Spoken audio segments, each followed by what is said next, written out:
ဘယ်နေရ ခင်ဗျာ ဘယ်နေရလဲလို့ အမလေးမင်းနေပြီခင်ဗျာမင်းနေပြီမင်းနေပြီ အေးမင်းနေပြီမင်းဘယ်နေရလဲ ပြောရတော့မှာပေါ့ ဟောပြောရတော့မှာပေါ့ မဟုတ်ဘူးလေ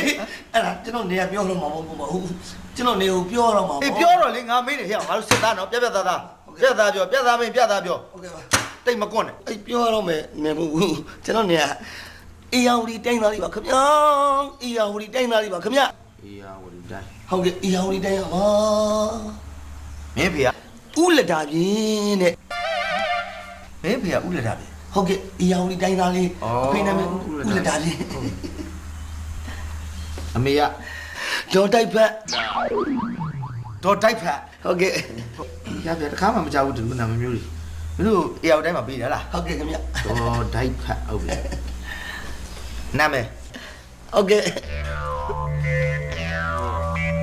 နာမည် အိုးဆရာလွတ်တာလွတ်လိုက်စမ်းပါဆရာလွတ်လိုက်စမ်းပါအမလေး ဟမ်မင်းဘာကိုပြောနေတာလဲမင်းရဲ့နာမည်ကိုမင်းနေတာမင်းဖေမင်းမေကပေးထားတယ်မင်းရဲ့နာမည်ကိုမင်းနေတာဘာကိုနာမည်ပြောနေတာဟမ် ဟုတ်လေနာမည်ဆိုတော့ဟိုဆရာကြီးများလေးလဲမလားလို့ကျွန်တော်နှခေါင်း လေးလဲစရာလားလေးလဲလဲမင်းကပြောစရာလားငါလွတ်ထက်လိုက်ပါမင်းနာမည်ပြောတာ ကျွန်တော်နာမည်ကတော့ဘေးရာလို့ခေါ်ရခင်ဗျာ ပေတာလို့ပြောလိုက်တယ်ပြီးတာပါပဲကွာ ဟုတ်ကဲ့ ပြီးတာ ဘေးရာ ဟုတ်ပြီအသက် အမေကပြောတော့အင်းကနွားမကြီးပျောက်သွားတဲ့အချိန်လို့ပြောတာပဲ အမဟဲ့အဲ့လိုပြောလို့မရဘူးလေမင်းတက်ကဟို10နှစ်ဆို10နှစ်အနှစ်20ဆို10နှစ်အဲ့လိုပြောလေနမကြီးခိုးတာငါဘလို့သိမှာ ဟို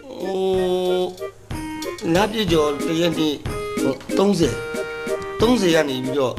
3နှုတ်တော့လောက်ရှိပါ20ခွန်ကွာ 29ကနေပြီးတော့ထပ်ပြီးနှုတ်ဆက်မအောင်ကွာဘယ်လောက်လောက်ကမှနေပြီးတော့29ဆိုတော့26 25 24